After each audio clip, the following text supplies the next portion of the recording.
that we've had now that we've had a rootin' tootin' good time, let's get into the actual interview with Dan. See, chat. This is why we play games. Yeah, this is why we have to start with the game, okay? And then we can get into the real stuff. Yeah. Like our new projects.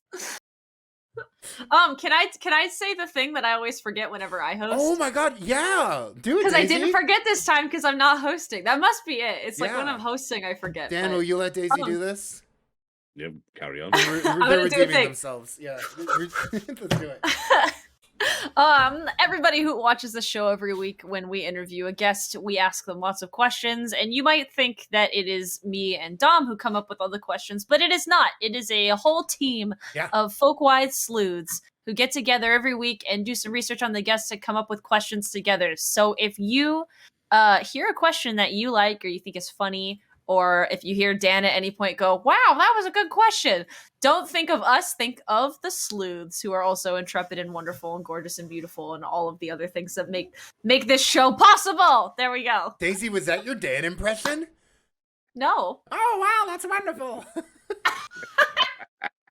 I mean.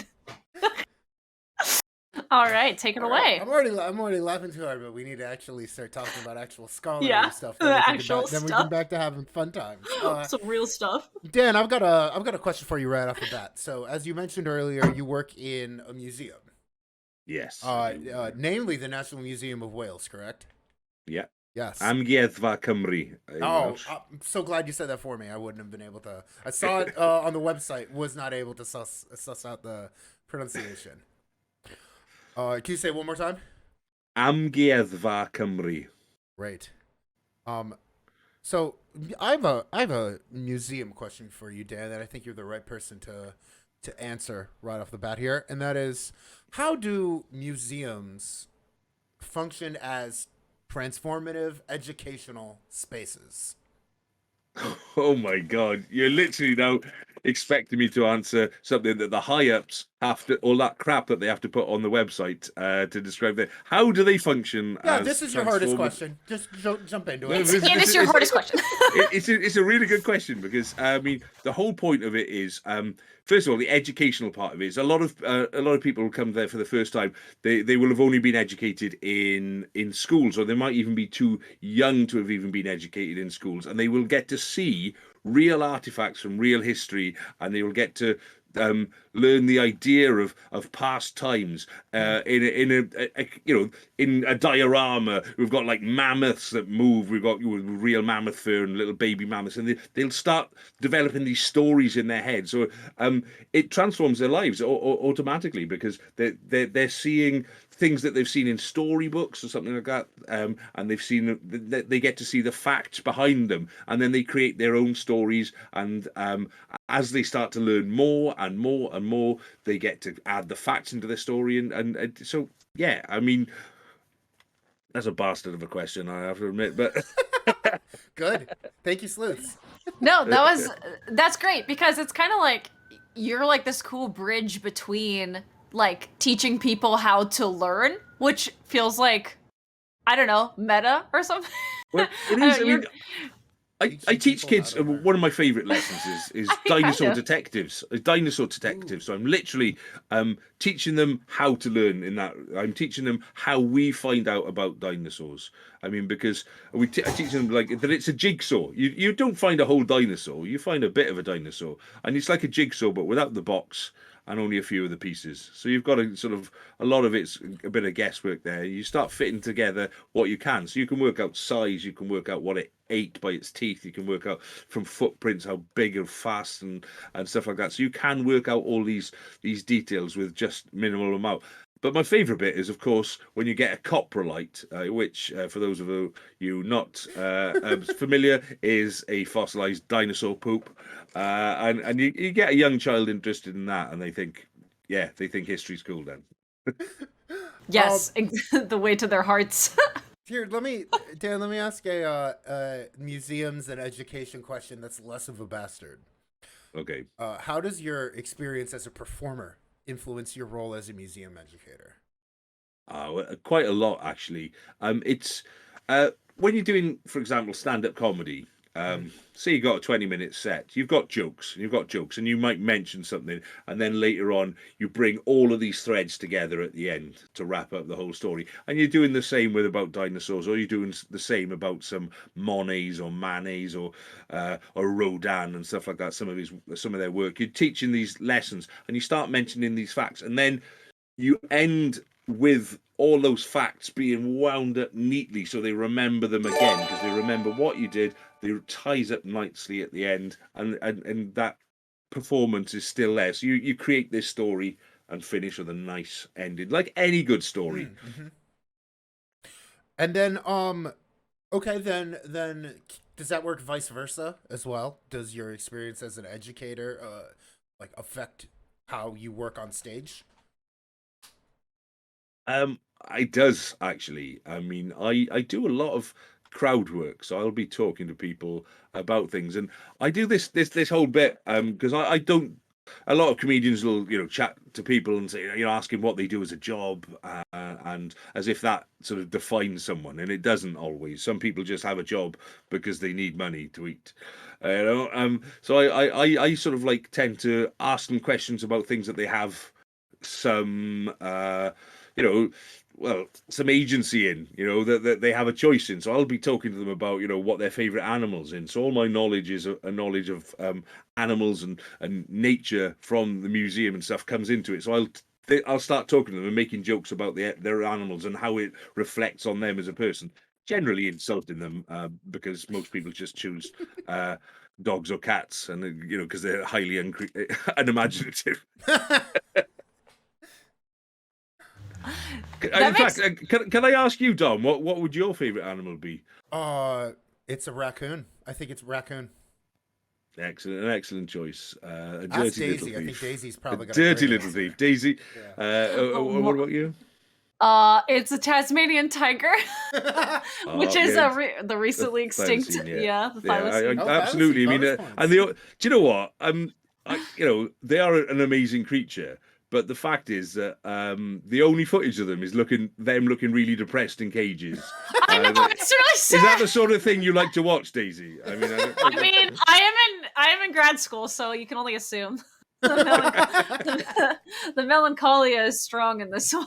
Yeah, that one footage of the thylacine unhinging his jaw like he's yawning. Yeah, that's Daisy. That's Daisy typing. Yeah. Yeah, basically. Oh, and yes. Luna Creative. Shout outs to the trash pandas. Yes. Yeah. The raccoons. They are class. No, but that's cool that like being at the museum gives you an opportunity, or like has shown you a way to connect with people that has something to do with like, I don't know, archetypes or personality or whatever, and usually has nothing to do with a job or like the regular stuff. It's like a cool way of opening up that kind of conversation to connect with people jobs on stage.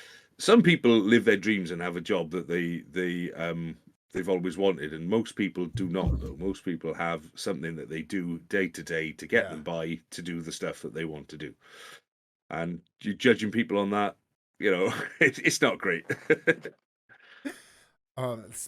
Speaking of jobs that people love to do, I'm just going to assume you feel that way about your podcast, 10 Stories High, but of course, we mentioned at the top of the show that you are the host of the 10 Stories High podcast, where it's like a storytelling podcast, but you do work in a lot of like elements and motifs from traditional stories, which we really appreciate here on Folkwise. But I think in general, this might be more of a process question. What's your favorite character you've created to tell a story on 10 Stories High?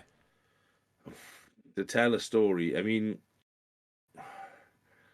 it's tough because I've done, I mean, the fun ones are always. I mean, I wrote a story, like I have mentioned that I do stand up as a seagull at one point. So I wrote a short story about this sort of, I anthropomorphized the seagull, but it was just like from his viewpoint and about his last hurrah. He's been told not to eat all this bad food, and then he just goes, forget it, I'm going to steal people's fries and I'm going to steal people's sausages. So that was great fun. Although I think my one of my favorites was writing a sort of a ghost story but using sort of like mermaid siren sort of mythology, and then turning it into a sort of more an ecological thing by using a ghost net. I don't know whether you're aware of ghost nets, and they're just nets that are set adrift, and they just keep catching dead things, and they keep drifting and catching other nets, and there's some of them are miles long in the ocean, just catching other animals, and they're just like graveyards floating through these things. So what wow, what I don't know, what an image that you've just painted.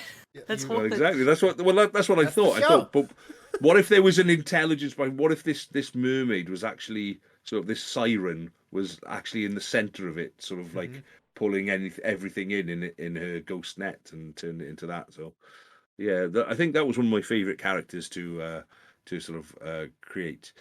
But because yeah, I like incorporating sort of modern.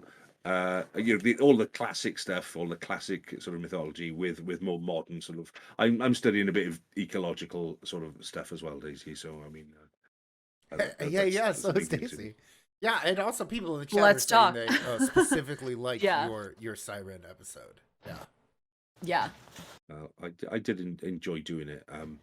The reason I had to stop for a little while doing that podcast simply because I got sort of promotion in work. I got I got well, at the same time I got this paid work from the BBC, and it's just like, well, I could just do my stories, but maybe I could just get this paid work as well. So I did that, and then I had to finish my master's degree, and then I had to put together my PhD proposal, and then I adopted 2 kids. So it's just like, so you're like, a you got a lot going on. You've been doing the most. Yeah, exactly. So I now I'm going back to it. I've recorded some more, and they'll be up soon. And peek behind the curtain a little bit. We almost had trouble narrowing down how many cool, like, what to ask you about, because there was so much interesting stuff that you were doing. You do a lot. We were like, what do we ask about? Yeah, it was cool. And if I may ask, what's your PhD going to be in? Well, it's a creative writing PhD, but I will be exploring the Tylwyth Teg, which is the fair folk in Wales, and I will be studying them from an ecological point of view. Most of the times that they have got involved with humans is because of humans messing with their turf. So I'm looking at them as sort of like the ecological protesters, and looking at sort of like ecological and social injustice. That's what I would be looking at. That is fascinating. That is extremely cool. Hit me up if you want to talk about it. Daisy, you go to CF, right? Do the show for this, yeah. Daisy, do you go to CF? I haven't been. I was going to go last year, but then stuff. But Dan, we got to get you to CF. I want to go to CF. It's What does it stand for? It's French. It's the French. I don't know. It's the like international ethnology and like folkloristics. But it's the folklore conference that's always in Europe. Yeah, it's the folklore conference. That was good. Yeah. Well, that CF. Well, that's actually part of the first bit of my zip code. So SIEF. All right. CF en français. En français. Tu parles français? No. I took 9 years of Latin. I took 9 years of Latin, so French just sounds like someone speaking Latin with too much cheese in their mouth. This what it is. It's the International Society for Ethnology and Folklore. There we go. Ooh, here you go. Excellent. I put it in our private chat, and I also put it on the thing for folks if they're interested in checking it out. Dan, come to AFS. Come to the American Folklore Society. Or watch streams of it. But streams, it's fun. There's a lot of people we could connect with. I actually think creative writing is a good transition to this next question we have for you. And like Daisy said, it was impossible narrowing these down. You've done so much interesting stuff. But question for you, Dan. What is Roald Dahl's influence as a cultural figure in Wales today, and how has he influenced you personally as a storyteller? Personally, I mean, he influenced me a lot. His stories were sort of wild, and there was the darkness that you expect from a good sort of like fairy story. I mean, he didn't shy away from some sort of horrible sort of characters. I mean, I don't know if you've read the Twits. They're just like these horrible people. But also there's it. He explains in that, for example, how no matter what, if you're a good person, that will always shine through. It doesn't matter if you've got a wonky nose and crooked teeth and bad acne and stuff. If you're a good person, that will always shine through. But no matter how handsome or pretty you are, if you're a horrible person, people will know it. And I think that sort of, he's got this sort of morality thing there. So a lot of his stories were fantastic. I mean, the film versions of Charlie and the Chocolate Factory and Willy Wonka and the Chocolate Factory, whichever version you want, I mean, they were not good. But the real stories are great. They're very different. He's cruel. He's cruel to these kids. He just put them through torture, and it doesn't work when you've got someone like Johnny Depp with his massive fake teeth, or Gene Wilder turning about himself. I mean, don't get me wrong, I still enjoy them, but they're not the same. So I mean, the darkness of his stories really sort of changed things for me, because I wanted to read more. And he had the stories for different. When he then became, I didn't even know he was from Wales until I started reading his sort of like biography, Boy, and so I said, okay, this is really, really interesting. So that actually got me involved. There are some things that he said which are quite problematic. Yes. As a person, and that does sort of cloud. I mean, because we had this big festival of his. It was one of the jobs I did, and working on this big festival of Roald Dahl. And it was only through that I actually realised. I saw interviews with him where he'd said some quite really problematic things, and that has sort of taken the shine off a bit, but I can still love the stories and not love those things that he said. It's quite hard sometimes to sort of like divide an artist from their art. But sometimes with a story, you're lost in that world rather than him. And I'm not going to say, because he's also done some actually amazing things. He created some medical devices that saved thousands of lives, and I didn't know that. Wow. Yeah, it's so interesting.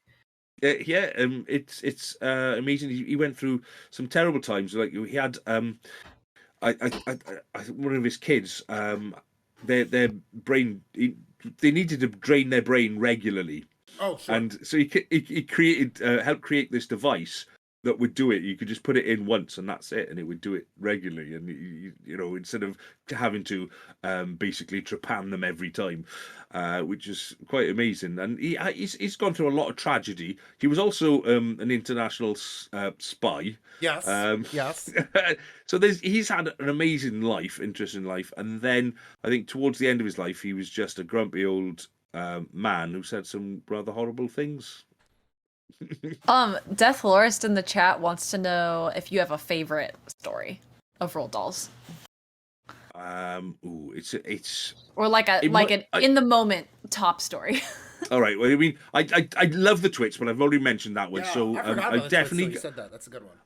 I think for me, Danny, the Champion of the World, it was a subtle one. It was more real than the others, and it was very rural. And I come from a rural background, so it was just a beautiful little story about a boy and his dad, and they weren't poor, they weren't magic, there was nothing, there were no magical creatures, excitement, but it was just a beautiful little story. Daisy, I'm very glad you brought up Death Lorist. Oh yes, this is on behalf of, very relevant. On behalf of Death Lorist, and also on behalf of me, Dan, who is the descendants of the owners of the Tartaglia Funeral Parlor in Morristown, New Jersey. And the person in our chat named Death Lorist.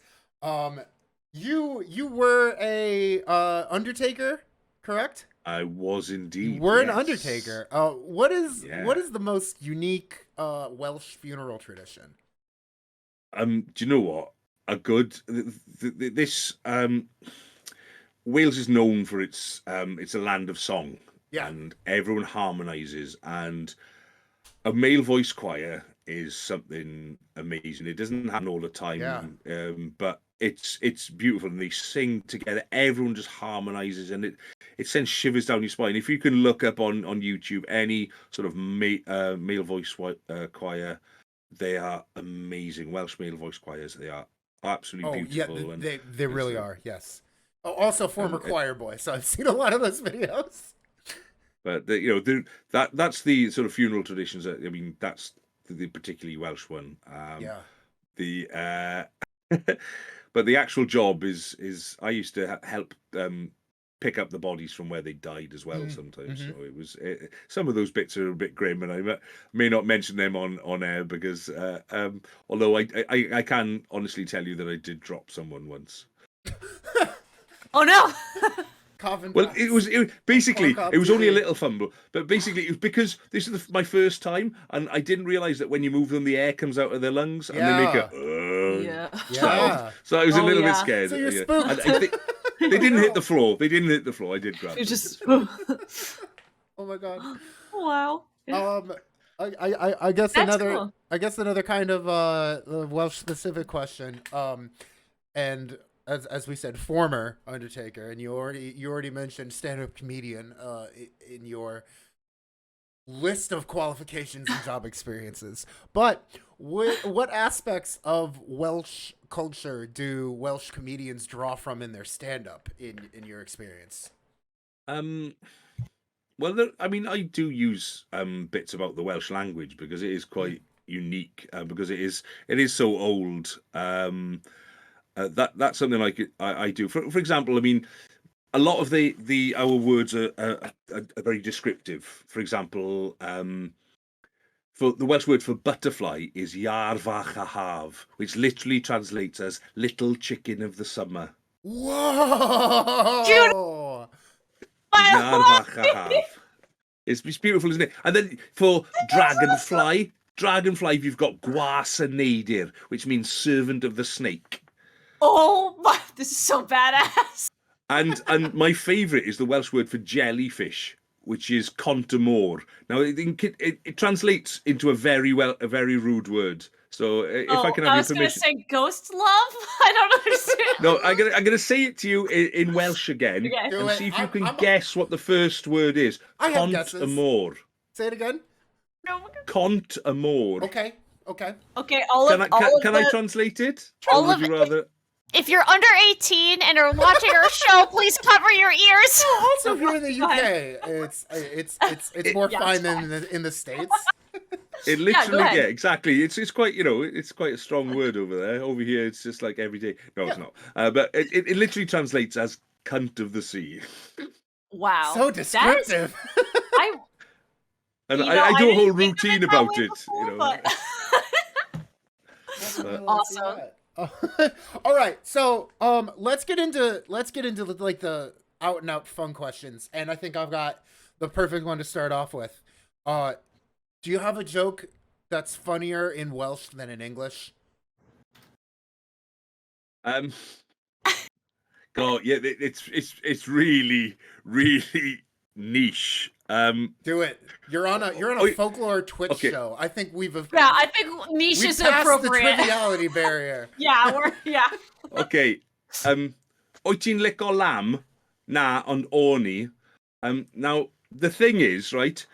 In Welsh, the first question is, do you like lamb, as in the meat, the meat? Mm-hmm. And then the reply is no, but I did. But the thing is, on is also the word for lamb, but it also means I used to. So depending on how you pronounce it, so you can say the same thing, I used to, and lamb with the same word. So I mean, it only works if you know what.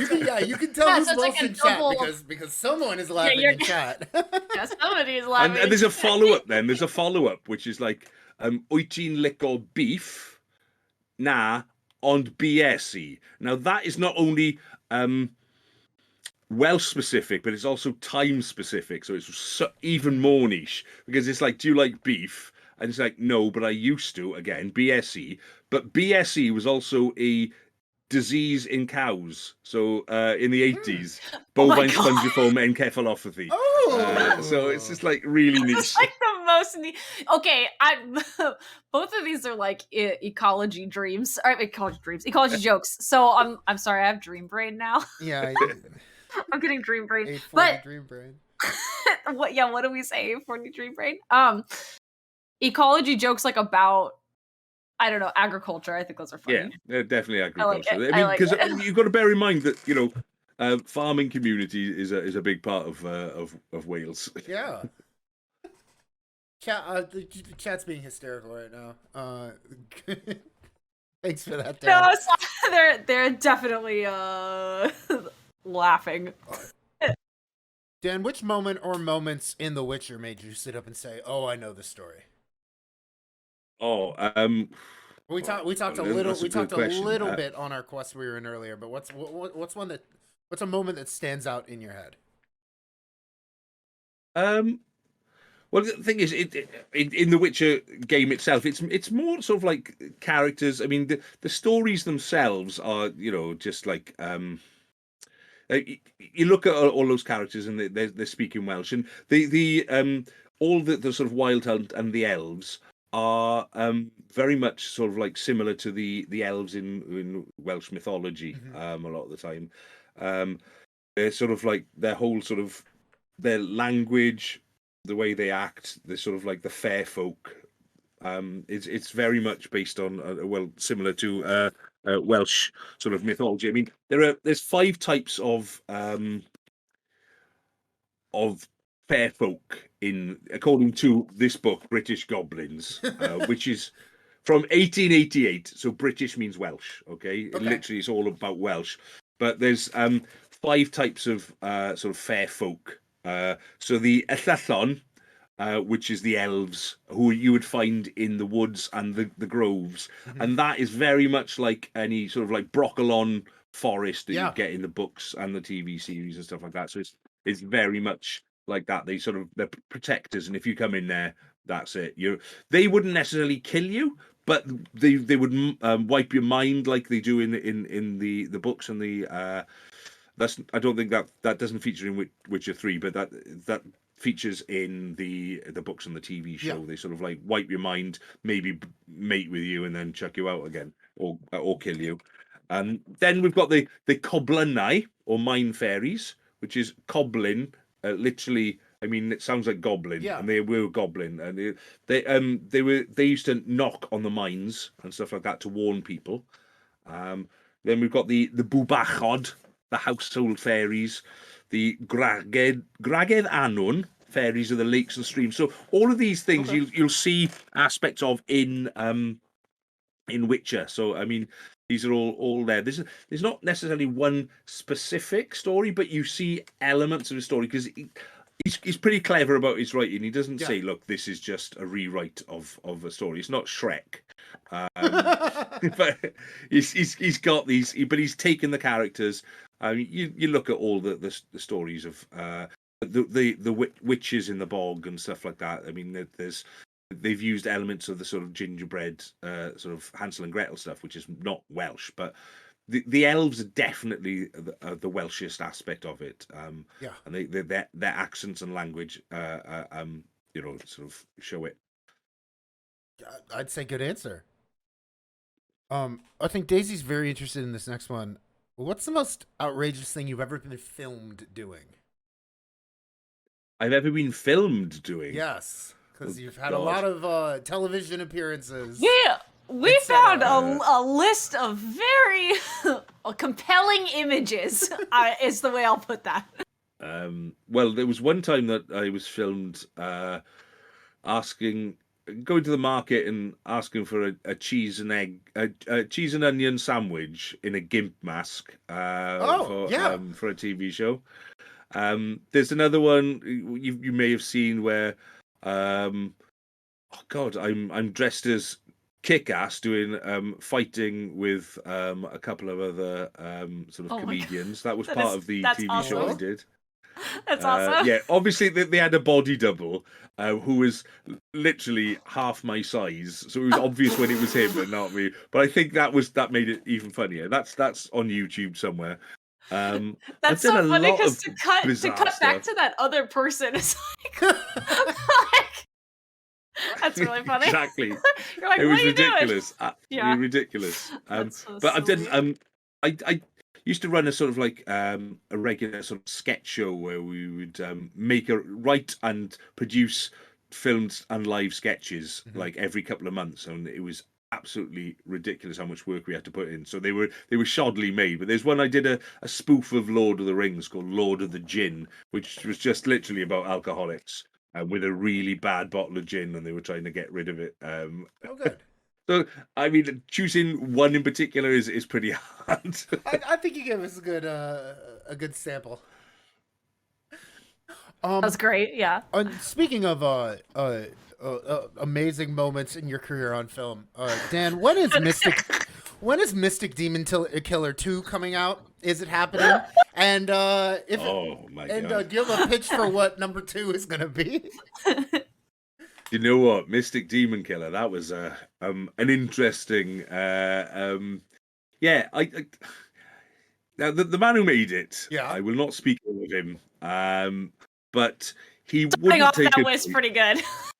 He wouldn't take advice. He wouldn't take advice off anyone. And what he did, he spent a lot of money on equipment without worrying about the script. I Okay. mean, I mean, It looks amazing. yeah, it was not particularly well thought out. It was not well acted, myself especially included. It was not. There was lots wrong with it, but fair play to the man. He did then leave Carmarthen, became homeless, and then had Vice TV sort of like put it on in a cinema, and I caught up with him, and it was great to see him and stuff like that. I hadn't seen him for over 20 years.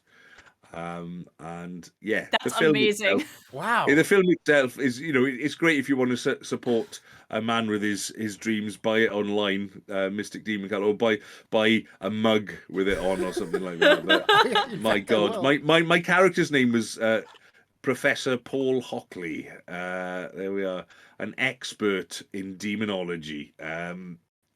Yeah, and I So, had to spend Can 2 I ask a hours eating follow-up? back for the fries. sequel, or The sequel may not happen. Whoa. He's moved on to other films now, like Torchhead, which I think there's a trailer for online. Can I ask a follow-up? Yeah. What did you learn about demons in that role? Oh, interesting. Okay. This is a folklore show. We need to know what the about people are demons. saying about Well, demons. that he did actually go into the fact that sort of like the Germans during World War II were looking into sort of supernatural things, and but then he took it to, they were looking for supernatural powers, like a lot of films have dealt with. Yeah. And then they managed to extract the DNA from sort of like vampires and demons and made superpowered super soldiers. This is Demon yes. DNA. This is a dissertation of a friend of ours. Mecha right, Daisy? demon. What? Isn't this Jim's dissertation? Oh, yeah, I think Not, it is not the actually. cloning super soldiers. Not the with cloning demon, super soldiers with the everything demon Dan stuff. said before that. Oh yes, about like All the esoteric world- demonology in Nazi Germany. Yeah. Yeah. Not the clones. Yeah, basically, Not yeah. the clones. Not the clones. Not the clones. Yeah. You may also not know, but Dom and I are big fans of bad movies. So I think we should put this on our watch Yes. list for a bonus episode or patron Yeah. patron commentary track or something like that. Maybe we could get you on to Yes, talk about it with God, us. That yeah, would be This is fucking exactly awesome. our oeuvre of That is cinema. awesome. Yeah. I would say definitely watch it. Definitely watch it, but don't worry if you're not entertained. Yeah. Oh No, we will. that That sounds is like a the kind of challenge. film that we will make entertaining. yes, Perfect. Awesome. we should watch that in April, Daisy. Yeah, we should. We really should. I'm really very should. excited for that. All right. And we at Folkwise, but we in the field of folkloristics in general, we talk about folklore as the creative culture of everyday life, and I feel like you also talk about the creative culture of everyday life, namely how cheese can creatively enhance your everyday life. So, Dan, what is your treatise on how cheese can enhance one's life? Oh, cheese is a phenomenon. Really, not sure who first came up with the idea of squeezing the teat of a cow in order to produce this elixir, And but letting it sit no, there too. That's the impressive yeah, part to exactly, me. and Yeah. not just guzzle it down. But Immediately. cheese is phenomenal. I'm a massive fan of cheese. I don't know what the cheese sort of situation is over in America, because all I've seen on TV is sort of like that crappy yellow stuff, which is fine for a burger every now and then. But I will guzzle any sort of cheese. I'm a particular fond of blue cheese in particular. Oh. Or it just a little bit on the tongue, and you just let it dissolve, and it's almost like a Zen moment, and it tang gets round your head, and then you can think straight. It's almost like clears you, and or a really strong cheddar, in particular the Welsh one, Snowdonia cheese, a black bomber. Ooh. It's world renowned. But I'm a huge cheese fan, and it enhances mine and my dog's life on a daily basis. I would say the cheese, the cheese situation in America, I think It's goes not- beyond American cheese. It is not quite as dire as you might imagine. No, but I will say a lot of But cheese is definitely a victim of like the Wartime Powers Act. Like everything gets made in a factory. Cheese is super easy Yeah. to get made in a factory. Most of our food since the 40s is from a factory anyway. I love when we you had can- to I love when mobilize you can- quickly. you can taste the metal on it. It's Oh, very I good. love that too. Yes, I But I love will- that plasticky tape. But I will say one of our friends here at Folkwise, Jared Schmidt, who appears on the show every now and then with his beautiful chiseled jaw and great head of hair. But Jared is doing his Archie Green fellowship right now. Which is like a prestigious occupational folklore fellowship that the Library of Congress gives out to folklorists studying occupational traditions. He's doing it on cheesemakers in Oregon, where he lives, like on the Pacific coast of Oregon. And I am so jealous of all of the stuff he comes back with that he like tells the group chat about. Yeah. With It's his pretty Oregon cool. known studies. for its cheese. Yeah, I want to say. Well, it's where the big Tillamook cheese factory is, Yeah, which is like one of the Tillamook largest yeah. like cheese factories I'd ever. say- I don't know. It's huge. I'd say places are known for cheese in the U.S., Daisy, and back me up on this. I'd say Yes. Vermont, Yes. Wisconsin, Vermont, Wisconsin. and then I'd say Iowa for blue cheese. Can you tell me a type of cheese that they make? I mean, not Yes. just a place. Cheese curds. Oh, Curds. Yeah, but in Wisconsin, Like, Squeaky I'm cheese not talking curds. about poutine here, okay? well, in Wisconsin they talk about In they even have like their own like sort of They have the special folk one. speech for it where they say like squeaky cheese curds, where it's like Squeaky it's cheese almost like describing like pasta as like al dente, like there's a tooth There's feel like a to the kind of cheese curds that they make in Wisconsin, and like similar to like like poutine, you're halloumi saying. has that squeakiness to it. Yeah, So that's yeah, exactly. it's like it'll squeak on your teeth because of the like density and like fat content, Yep. or I don't know what it is exactly, but yeah, something good. Yeah. Vermont, I'd say is known for white cheddar. I'll say more medium soft cheeses. Yeah, medium Than soft like cheeses. hard cheese. Like I wouldn't say that the United States is known for hard cheeses. Yeah. But like that's the soft, melty cheeses. But not too soft. Like And medium. of course, the stuff made in a factory during World War II that we still put on burgers. Yeah. You're right. And they're still going through the stuff they made during World War II. It's still there. Probably. It's Yeah, it has. so It has plastic. It has deteriorated. survived. Yeah. There is man, Flexitron is in the chat, right? There is Yes. Isn't there like a giant like reservoir of high fat milk in the Ozarks that like is like the prized source of a lot of cheese in the States? Did I make that up? Flexitron, tell me if this is real stuff about the Ozarks. It sounds like a good myth. I swear there is a cheese reservoir in the Ozark Mountains in like Missouri. Yeah. That might be true. I don't know. There's a lot of stuff buried underground here. This, Oh, sorry. Go, Dan. well, I'm not sure if that's true, but if it is true, that would be amazing. It's going to be one of those places where after a certain amount of time, there'll be the statute of limitation, and the information will come out, just like all the aliens at like in like the area naval, whatever. The Naval my Air gosh. Force documents. Dom, you gotta post the Folkwise PO box because Lynette Creative is trying to send us some cheese. Oh, I will. And also says that apparently there's a cheese theme park in Japan. Sounds like heaven. Yeah, it sounds like pure heaven. Well, depends if it's only one cheese.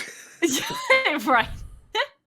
Daisy, do you think it's time for our activity? I think it is time. Do you want to lead Dan in, or? Yeah, I can lead Dan in. Flextron says he has no clue if the Lake of the Ozarks cheese reservoir. I feel like Domino's, when Domino's it reformulated their pizza recipe, I heard something that they that had to pay a certain amount to get into the Lake of the Ozarks cheese reservoir. Well, this might just be an awesome legend that I heard once. Death Lorist posted a link to it, and apparently it's in Springfield, Missouri. Springfield, Missouri. All right. Springfield, There's a link Missouri. to this. That is where the milk reservoir is. Thank you. Well, yes. Daisy, do you wanna lead Dan into our final thing we're gonna do with him? The game we're gonna play with him right now? Yeah. So, Dan, have you ever made a tier list before? Listing the best cheeses, or we'll get there. We'll get there, but made a tier list. I've listed things. Yeah, you've listed things. Okay. Yeah, okay. For those who don't know, than a lot of people. I'm not a stranger to a spreadsheet. For those who haven't seen our show before, or have maybe never made a tier list before, it's a kind of game that comes from fighting games as a way to rank your favorite characters. But now people on the internet, and namely on Twitch, use it to rank things in everyday life. And Folkwise here loves the things that we love to do every day and just regularly in our lives and talk about them. So we have a tier list here for you. For Dan specifically. For Dan specifically, and we would like you to rank the best ways to consume cheese. Because we figured if we went through just the best cheeses, that would be either impossibly large or too subjective. If you were going to know cheeses from the UK that we've never heard of, and vice versa. Yeah. So our way to bridge the cultural gap here is, instead of picking types of cheese, we want to ask you your favorite ways to eat cheese. Does that sound like a plan? That sounds good. Yeah. All right. And just for further clarification, our list is ranked from S to D. S being the best, supreme, superb, the highest rank possible. D is the worst thing. You can leave things off the list. You can put everything in the same category. You can really make this. You can make to fail. Yeah, we can make an F if it really needs to go down to fail. This tier list is yours, however you would like to respond, and then Dom will tell you what each of the images. I'll walk you through each one. Are you ready? Yeah. I'd like to say that there is no bad way to consume cheese. Really, it's cheese. All right. Well, we put some spicy takes. We put some spicy takes on here, so I'm excited for that. Okay, so this first one we have is fondue. Fondue. Now, I've been to Switzerland. I've enjoyed their fondue on the piste, and it was quite nice. It's still nowhere near my favorite though, because they have their type of cheese that they use in the fondue. It's limited, so I'm gonna keep it until I've seen the others. I'm gonna keep it pretty low. That's gonna be low. Like a C, or is it all the way D? I'd put it as a D for now. I might change it a little bit later. It depends on the others, Okay. Got it. All right. This next, we have just the whole idea of a cheese sandwich that can be.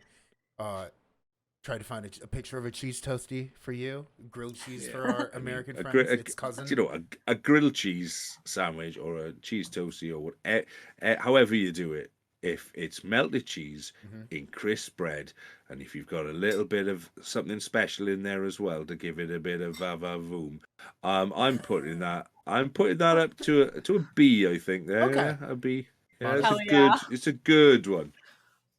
Special entry on the list, because really we want to hear you. We want to hear you wax poetic, but we have rare bit. Now, a Welsh rarebit is something divine. It's cheese on toast, but it's got more to it than that. You've got to get just the blend of mustard, just the blend of the ingredients, a little bit of pickle here and there. It's going up. It's got to be past the toasty. So I'm going to go on a there. It doesn't quite hit S Yeah. yet. No. Not quite. Okay. It's good. It's good, but there are better. Okay. All right. Up next, we've got the picture is French onion soup, but as a melted on top of soup, French onion soup and its cousins. I like a soup, and cheese definitely enhances the soup. There is no way I could lie about that. Is it my go-to way of consuming cheese? No, I'm putting that down the bottom. That is fair. Is that down in D? Yeah. Is it top of D or bottom of D? Is fondue better? Oh, I would say. Do you know? Actually, it's better than fondue. I mean, fondue is just melted average cheese, whereas it's yeah. Yeah. You've got the French onion to an onion enhances a cheese. I mean, it's a classic. Next up, we've got the whole litany of baked goods with cheese in it. I think we have a cheese scone pictured, but baking something with cheese.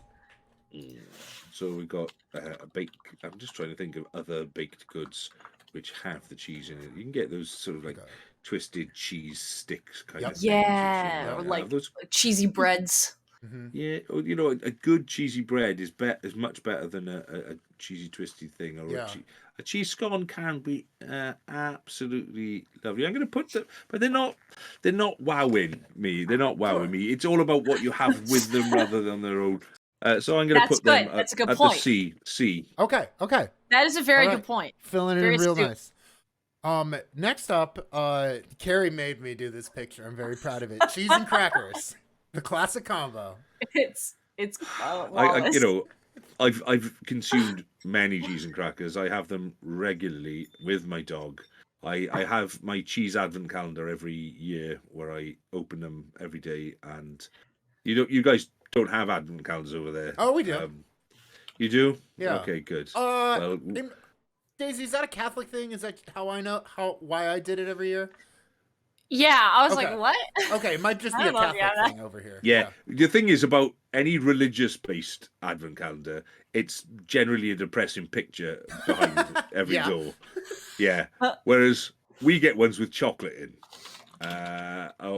Or if you hunt them down like I do, ones with cheese or beer. Yeah. And salted pork rinds. Ooh. So you can get all these. So I'm about the cheese. But I'm still not going to say it's amazing. I mean, it's basically a very simple way of doing it, and you can have a little bit. But I'm going to put that at B. Not as good as a toasted cheese sandwich. Got it.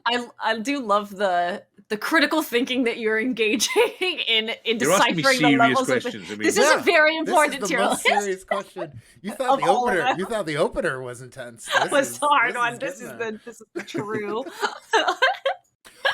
Next up, and I tried to get a picture of carefully for you, Dan. But how about just eating cheese? Just cut a slice of raw cheese. Just take a bite out of the block. Cheese, yeah, just cheese, nothing else. Cheese on a fork, a spoon, a hand. Finger food. Nothing against that. Honestly, the right cheese on its own doesn't need any accompaniments. It doesn't need any other textures. It doesn't need a tang. It does it stands alone. Ooh, God. I think but some those things are there to enhance the cheese. So I mean, it's above a cheese scone. That's it. Okay. Top of C. Top of C, is that what you're saying? Yeah. Okay. Next up, and this might be one of my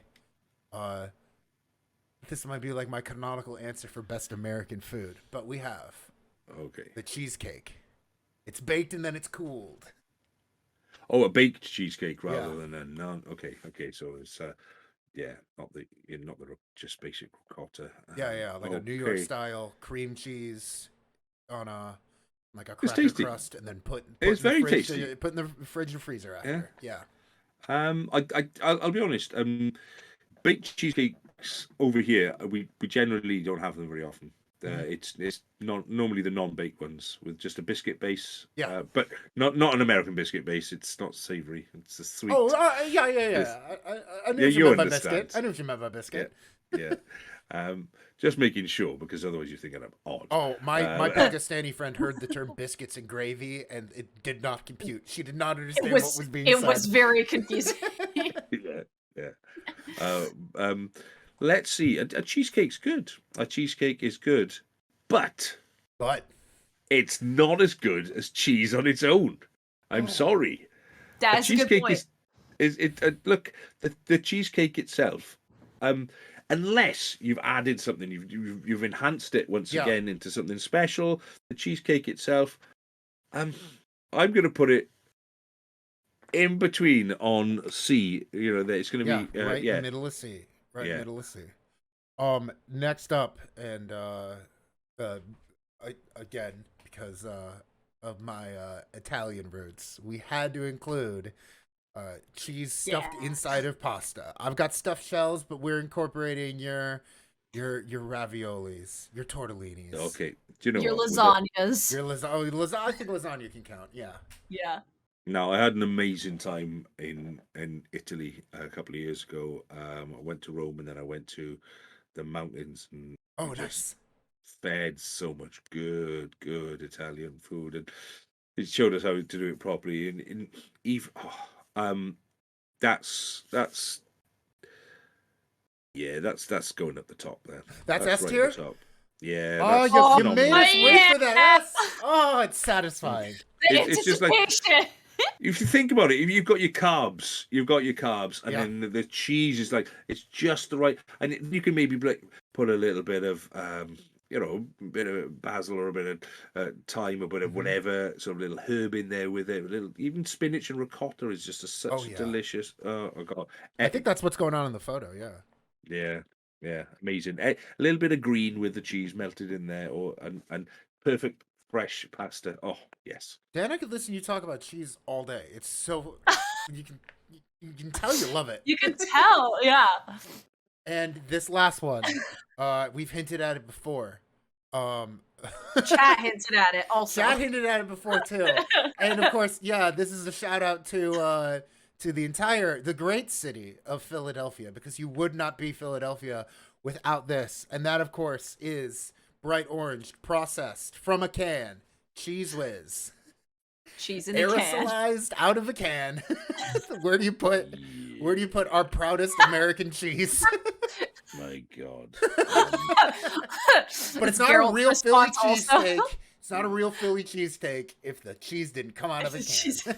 Yeah, there's very little cheese about it though, is there really? It's just, I mean, cheese in name but not in nature. It's a corruption of all that was once good.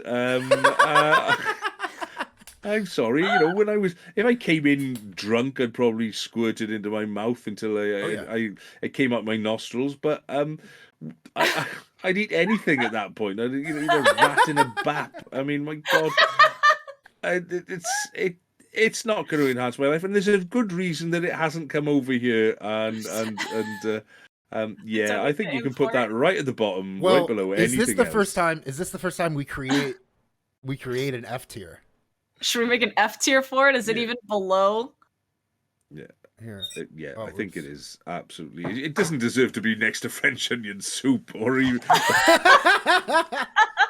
something that took effort. The first time in the history of the show, the guest has insisted we need a new bottom tier, I say that almost every week. Dan, that if anything is truly failing, we can make an F tier. And I don't think anyone has ever convinced me to make an F tier like you did just now. So nothing good. There was nothing good. Yeah, no. The can is the worst form of cheese consumption. Such a bad picture for that too. It's really not good. You know, I mean, I couldn't tell what it was on my screen. It just looks like good. someone vomiting. Yeah, then you've only had good cheese. All right, everyone in chat, this is your official Dan Mitchell best ways to consume cheese tier list, coming from stuffed inside of pasta, like you said, a little bit of herb, a little bit of green, and inside of fresh pasta.